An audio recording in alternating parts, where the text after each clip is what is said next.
ગુજકેટની અંદર બેટા 5 એવી મિસ્ટેક્સ જે બહુ જ ખતરનાક મિસ્ટેક્સ છે જે તમારું કરિયર બરબાદ કરી શકે એમ છે.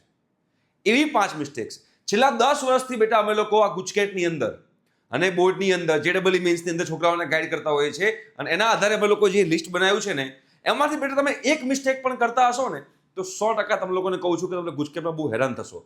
એટલે ધ્યાનથી એ 5 મિસ્ટેક એકવાર જોઈ લેજો. તમને ખ્યાલ પણ નહીં હોય એવી મિસ્ટેક છે આ બધી અને પાછળથી ઘણા સ્ટુડન્ટ્સ અફસોસ કરતા હોય છે કે પહેલેથી આ વસ્તુ મને ખ્યાલ હોત તો એના માટે એલર્ટ રહત. તમને બધું આવડતું હશે તો પણ તમારા માર્ક્સ ઓછા આવવાના ચાન્સીસ છે, ટાઈમ ખૂટવાના ચાન્સીસ છે. તો એ બધું શું તમે ધ્યાનથી સમજી લેજો. અને હા, બધાને thank you so much because જાગૃત આવાસ પ્લેટફોર્મ પર અત્યારે 1000 વિદ્યાર્થીઓ લાઈવ ટેસ્ટ આપેલો છે ગુજકેટનો, physics, chemistry, maths, Gujarati medium, English medium બંને માટે. તમારે જો બેટા વોટ્સએપ ગ્રુપમાં જોડાવાનું બાકી હોય તો ડિસ્ક્રિપ્શન બોક્સમાં બેટા વોટ્સએપ ગ્રુપની લિંક છે, એમાં તમે જોડાઈ શકો છો. હજુ એ ટેસ્ટ ચાલુ છે આજે રાત્રે 12 વાગ્યા સુધી અને કાલે 11 વાગ્યાનું રિઝલ્ટ છે. બીજી હજુ આવી 4 ટેસ્ટ લેવાની છે ગુજરાતી મીડિયમ, ઇંગ્લિશ મીડિયમ બંને વિદ્યાર્થીઓ માટે, physics, chemistry, maths with negative marking. અમે તમને રેન્ક પણ આપશું કે તમારો કયો રેન્ક છે જેના કારણે તમારે જો ઇમ્પ્રુવમેન્ટ લાવવું હોય તો ઇમ્પ્રુવમેન્ટ તમે લોકો લાવી શકો છો. રાઈટ? બિલકુલ મિસ ના કરતા લાઈવ ટેસ્ટ સિરીઝ. ગુજરાતનું મોટું પ્લેટફોર્મ બનશે કે જ્યાં આગળ એક સાથે આટલા બધા વિદ્યાર્થીઓ ગુજકેટની લાઈવ સિરીઝ આપેલી હોય. રાઈટ? અને એનો એક ફીડબેક અહીંયા આગળ છે. Sir, I recently gave a test in your application and I was very amazing experience. I am also in a tuition class which one student got rank 1, 24, 81, 243 etc. in ACPC in some last years, and I noticed that your questions are as good as their. Maybe some of your questions are more better than their questions. Such a amazing work, sir. Keep it up. આજે આપણે test series launch કરી છે. એમાં જે question મૂકેલા છે એકદમ GUJCET oriented, જે ગુજકેટમાં પૂછાઈ શકે એવા. તો એના માટેના ફીડબેક છે ને આવા ઘણા બધા લોકો અમને વોટ્સએપ કરી રહ્યા છે. તમારે જો બેટા ટેસ્ટ આપવાનો બાકી હોય તો આજે રાત્રે 12 વાગ્યા સુધી આપી શકજો. બીજા ટેસ્ટની ઇન્ફોર્મેશન પણ વોટ્સએપ ગ્રુપમાં આવશે. ડિસ્ક્રિપ્શન બોક્સમાં વોટ્સએપ ગ્રુપની લિંક છે. એકવાર જોડાઈ ગયો તો બેટા બીજી વાર જોડાવાની જરૂર નથી. હવે બેટા જે 5 મિસ્ટેક છે એમાં સૌથી પહેલી જે મિસ્ટેક છે તમને આગળ સમજાવવાનો પ્રયત્ન કરીશ. ધ્યાનથી બેટા સમજી લેજો બીકોઝ આ મિસ્ટેક કરવી એ જે છે ને એ બહુ તમને ભારી પડી શકે છે. તમારે બહુ મોટી એની કિંમત ચૂકવવી પડશે. સૌથી પહેલા છે બેટા ઈગો સોલ્વિંગ. ઈગો સોલ્વિંગનો મતલબ એવો છે કે બેટા તમે કોઈ ક્વેશ્ચન ગુજકેટની એક્ઝામ આપતા હો ત્યારે કોઈ એક ક્વેશ્ચન આવ્યો, તમે લોકો એક ક્વેશ્ચનમાં તમને લાગ્યું કે આ તો મને આવડતો જ તો, લાવો સોલ્વ કરીએ. કેમ હમણાં તો મને યાદ આવતું હતું, પ્લીઝ યાર ક્યાં ગયું, શું થયું, કેમ સોલ્વ નથી થતો, બહુ ઇઝી છે. એમ વિચારતા વિચારતા તમે એક ક્વેશ્ચનમાં 3 થી 4 મિનિટ 5 મિનિટ વેસ્ટ કરી નાખો. અને આ 3 થી 4 મિનિટ 5 મિનિટ વેસ્ટ કરશો, તમને ખ્યાલ છે એક ક્વેશ્ચનને કેટલી મિનિટ મળે છે? 1.5 મિનિટ મળે છે એક ક્વેશ્ચનને. તો એ 1.5 મિનિટ તમારે લોકોએ આપવાની હોય છે કે તમે 4 થી 5 મિનિટ આપો છો એનો મતલબ કે તમે બીજા ક્વેશ્ચન માટેની મિનિટ્સ ખેંચી લો છો, જે પાછળ જતા તમને લોકોને તકલીફ પડશે. એટલે સૌથી પહેલા તમારે શું કરવાનું છે? સૌથી પહેલા તમારે લોકોએ 1.5 મિનિટ જે ઉપર લાગે કે આમાં વધારે જાય એમ છે, તરત બેટા ક્વેશ્ચન લીવ કરી દો, બીજા ક્વેશ્ચન તરફ જાઓ. અમુક ક્વેશ્ચન એવા હશે કે 1.5 મિનિટ કરતા ઓછી, એટલે કે 1 મિનિટમાં 1 મિનિટની અંદર કે 30 સેકન્ડની અંદર કે 40 સેકન્ડની અંદર સોલ્વ થઈ શકે એવા પણ MCQ ની અંદર હશે. તો જ્યારે તમે આ બધા MCQ સોલ્વ કરશો ને એટલે પછી પાછળથી જે વધેલો ટાઈમ છે એમાં ફરીથી પાછા એની પર આવી તમારે એ MCQ નો આન્સર લાવવાનો ટ્રાય કરવાનો. પણ જો સ્ટાર્ટિંગમાં તમે લોકો જો ઈગો પર વાત લઈ લીધી કે આ MCQ તો મને આવડતો હતો તો હવે તો હું તો કરીને જ રહીશ, આપણને તો આવડવો જ જોઈએ, અને એના કારણે જો પાછળથી ટાઈમ ખૂટ્યો તો એ હળબડાટની અંદર પાછળના MCQ પણ ખોટા પડવાના ચાન્સીસ છે. રાઈટ? એટલે આ બેટા ઈગો સોલ્વિંગ પર ના જતા. તમારા લોકોને જો એવું લાગતું હોય કે નથી ફાવતો કાં તો વાર લાગ્યું છે, તરત છોડી દેવાનું, બિલકુલ ચિંતા કરવાની જરૂર નથી. રાઈટ? આ તમારે અત્યારથી જ તમે બેટા ગુજકેટની પ્રેક્ટિસ કરતા હોય છે ને, ગુજકેટની પ્રેક્ટિસમાં તમારે બેટા બધી જે છે હેબિટ પાડવાની હોય છે. એના પછી બેટા વાત કરી બીજી જે છે, not proper reading the question. તમારા બેટા ગુજકેટની અંદર જે ક્વેશ્ચન આવતો હોય છે એ તમે પ્રોપર રીડ નહીં કરો ને તો પણ તકલીફ પડશે.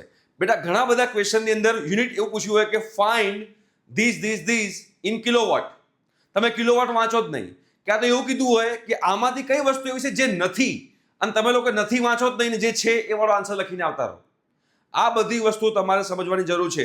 તમને એમ પૂછ્યું હોય કે find the power in kilowatt, તમે કિલોવોટ વાંચો જ નહીં, તમે ફટાફટ વોટમાં આન્સર લઈ આવો અને તમને કિલોવોટનો આન્સર પણ MCQ માં આપેલો હોય અને વોટનો આન્સર પણ તમને MCQ માં આપેલો હોય, તમે વોટ વાળો તમે આન્સર ફટાફટ ટીક કરી નાખો, તમને લાગે કે તમે ક્વેશ્ચન સાચો લખ્યો છે, તમારો આન્સર સાચો આવ્યો છે, પણ એકચ્યુઅલીમાં તમને કિલોવોટ પૂછ્યું હોય.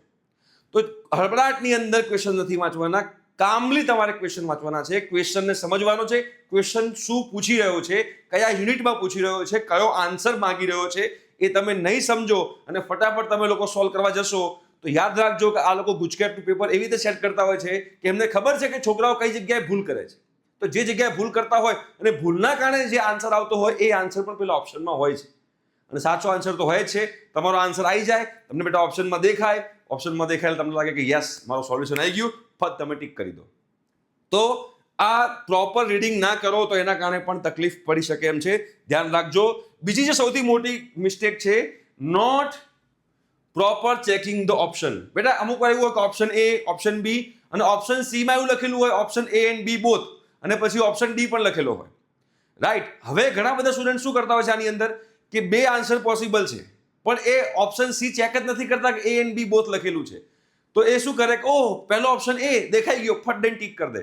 પણ ઓપ્શન બી પણ સાચો હોય અને સી ઓપ્શન હોય તો option A and B both તમારે ઓપ્શન સી ચેક કરવાનો હોય. એટલે કે તમે જ્યારે ગુજકેટની એક્ઝામ આપી રહ્યા છો ત્યારે તમારા એમસીક્યુની અંદર option A and B both આવો કોઈ ક્વેશ્ચન આવો કોઈ આન્સર દેખાય કે ઓપ્શન ડીમાં એવું લખેલું હોય ઓલ ઓફ ધી અબોવ, આવો ક્વેશ્ચન દેખાય કે ઓપ્શન ડીમાં એવું લખેલું હોય કે નન ઓફ ધી અબોવ, ઉપરમાંથી એક પણ નહીં કાં તો ઉપર બધા જ, તો આ ક્વેશ્ચન પર ખાસ ફોકસ રાખજો. કેમ ખબર છે? પહેલું રીઝન, જો ઓલ ઓફ ધી અબોવ લખ્યું હોય, ઉપરના બધા જ લખ્યું હોય અને તમે ખાલી ઓપ્શન એ ટીક કરી આવી જશો એના કરતાં તમારે પહેલા એલર્ટ થઈ જવાનું કે ઓલ ઓફ ધી અબોવ લખ્યું છે તો ત્રણે ત્રણ આન્સર એકવાર ચેક કરી લો કે આવે છે કે નહીં, બાકી તકલીફ પડી જશે. નન ઓફ ધી અબોવ લખેલું હોય એટલે કે ઉપરમાંથી એક પણ નહીં આવું લખેલું હોય તો તમારે કદાચ ક્વેશ્ચનમાં તમે આન્સર ટીક કરતા હોય આન્સર ના આવે તો તમને ગભરાવાની જરૂર નથી, બીકોઝ એક ઓપ્શન છે કે ઉપરમાંથી એક પણ નહીં, રાઈટ. તો આ તમારે ધ્યાનમાં રાખવાનું છે કે નન ઓફ ધી અબોવ લખેલું હોય, ઓલ ઓફ ધી અબોવ લખેલું હોય, option A and B both લખેલું હોય,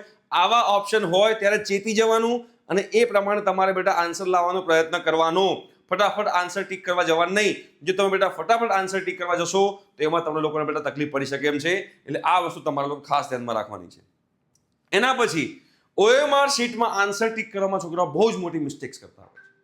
બે ટાઈપના સ્ટુડન્ટ હોય છે જે ગુજકેટની અંદર બેટા OMR શીટમાં ટીક કરતા હોય છે. એક ટાઈપના સ્ટુડન્ટ એવા હોય છે કે ક્વેશ્ચન 1 સોલ્વ થયો એનો આન્સર લખ્યો, ક્વેશ્ચન 2 સોલ્વ કર્યો એનો આન્સર ટીક કર્યો, ક્વેશ્ચન 3 સોલ્વ થયો એનો આન્સર ટીક કર્યો, ક્વેશ્ચન 4 સોલ્વ થયો એનો આન્સર ટીક કર્યો. એક પ્રકારના સ્ટુડન્ટ એવા હોય છે કે પહેલા બધા જ ક્વેશ્ચન સોલ્વ કરી નાખે અને બધા ક્વેશ્ચન સોલ્વ કર્યા પછી છેલ્લે કે શાંતિથી ઓપ્શન એ 1 નો આન્સર ઓપ્શન એ છે, 2 નો આન્સર ઓપ્શન બી છે, 3 નો આન્સર ઓપ્શન સી છે, 4 નો આન્સર ઓપ્શન ડી છે, આવી રીતે લોકો ટીક કરતા હોય છે. હવે અહીંયા આગળ પ્રોબ્લેમ બીજા ટાઈપના છોકરાનો પ્રોબ્લેમ શું થઈ શકે તમે સમજો. ફોર એક્ઝામ્પલ આ ફર્સ્ટ ક્વેશ્ચન છે, આ સેકન્ડ ક્વેશ્ચન છે, આ થર્ડ ક્વેશ્ચન છે, આ ફોર્થ ક્વેશ્ચન છે, ઓપ્શન એ છે, બી છે, સી છે અને ડી છે.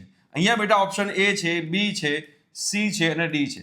હવે ઘણા વિદ્યાર્થી એવા હોય છે કે પહેલા બધા જ ક્વેશ્ચન સોલ્વ કરી નાખે, ક્વેશ્ચન પેપરમાં ટીક કરી નાખે અને ક્વેશ્ચન પેપરમાં ટીક કર્યા પછી એમ થાય કે છેલ્લે હું ફાઇનલી OMR શીટમાં ટીક કરીશ. આવા સ્ટુડન્ટ બી હોય છે. એવા સંજોગોમાં શું થાય, ફોર એક્ઝામ્પલ કોઈ વિદ્યાર્થીએ પેલો મેં કીધું ને ઈગો સોલ્વિંગમાં ગયો હોય કાં તો પછી પેપર લેન્ધી આવી ગયું તો તમારે લોકોને ખબર જ ના પડી હોય છેલ્લે ખાલી 10 જ મિનિટ બાકી છે, તમારે ક્વેશ્ચન બધા સોલ્વ થઈ ગયા પણ OMR શીટમાં બધા ટીક કરવાના બાકી છે.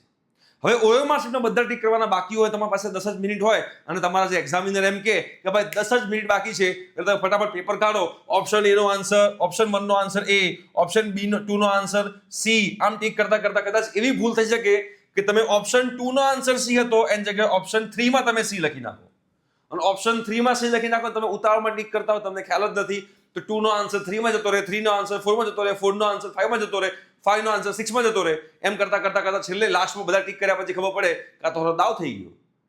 તો આવી મિસ્ટેક્સ થવાના પણ ચાન્સીસ છે. એટલે એકોર્ડિંગ ટુ મી તમારે શું કરવું જોઈએ, ક્વેશ્ચન 1 સોલ્વ થયો તેનો OMR માં ટીક કરો, ક્વેશ્ચન 2 ટીક થયો તેનો OMR માં ટીક કરો. ખાસ ધ્યાન રાખજો કે 2 નો આન્સર 2 માં જ ટીક થવો જોઈએ, ઉપર નીચે થઈ ગયો તો daawpani.com થઈ જશે. આ આપણો આખા વર્ષની જે મહેનત છે એ બધી મહેનત બેટા પાણીમાં જશે. આ વસ્તુ તમારા લોકોએ ખાસ ધ્યાનમાં રાખવાની છે. અને છેલ્લી મિસ્ટેક જે છે, using pencils for rough work. ઘણા બધા વિદ્યાર્થીઓ વિચારતા હોય છે કે રફ વર્ક માટે ગુજકેટની અંદર અમને પેન્સિલ આપે છે, ઓછી જગ્યા આપે છે તો ઓછી જગ્યા આપતા હોય તો હું પેન્સિલનો યુઝ કરું. આવા ઘણા બધા વિદ્યાર્થીઓ વિચારતા હોય છે કે પછી આપણે ભૂસી નાખશું. હવે તમે આ વસ્તુ સમજો, એક તો કલાકની અંદર બેટા આપણે 40 MCQ કરવાના મેથ્સના અને 2 કલાકની અંદર 80 MCQ કરવાના કોના, ફિઝિક્સ અને કેમેસ્ટ્રીના. હવે એવા સંજોગોમાં તમે લોકો રફ વર્ક પેન્સિલથી કરો, મોટા મોટા અક્ષરથી કરો અને પછી રફ વર્ક ભરાઈ જાય એટલે રબરથી એને ભૂસવા બેસો તો એમાં કેટલો ટાઈમ જશે તમે ખાલી વિચારી જુઓ આ વસ્તુ. એના કરતાં મેં પહેલાં બી તમને કીધું હતું અને અત્યારે બી તમને કહું છું કે રફ વર્કને પ્રોપર પાર્ટમાં ડિવાઈડ કરી દેવાનું અને નાના નાના હેન્ડરાઇટિંગથી તમારે બેટા રફ વર્ક કરવાનું, જેના કારણે તમારા લોકોને રફ વર્ક ક્યાંય ખૂટે નહીં. અને જરૂર પડે તો સ્ટેપ સ્કીપ કરવાના રફ વર્કની અંદર, જેના કારણે તમને લોકોને જગ્યા ઓછી વપરાય. બરાબર, તમે પેન્સિલનો યુઝ કરશો તો પેન્સિલ રબરમાં તમારો ટાઈમ જતો રહેશે અને એમાં ને એમાં તમારે જે એકચ્યુઅલી ટીક કરવાનું છે એ ટીક કરવામાં તમારો ટાઈમ ખૂટશે. રાઈટ? તો મારા મુજબ રફ વર્ક પેન્સિલ રબરનો યુઝ ના કરતા પેનનો જ યુઝ કરજો, બટ નાના હેન્ડરાઇટિંગ યુઝ કરજો. પ્રોપર સિસ્ટમેટિકલી તમને જે રફ શીટ આપવામાં આવે છે એ રફ શીટનો યુઝ કરજો.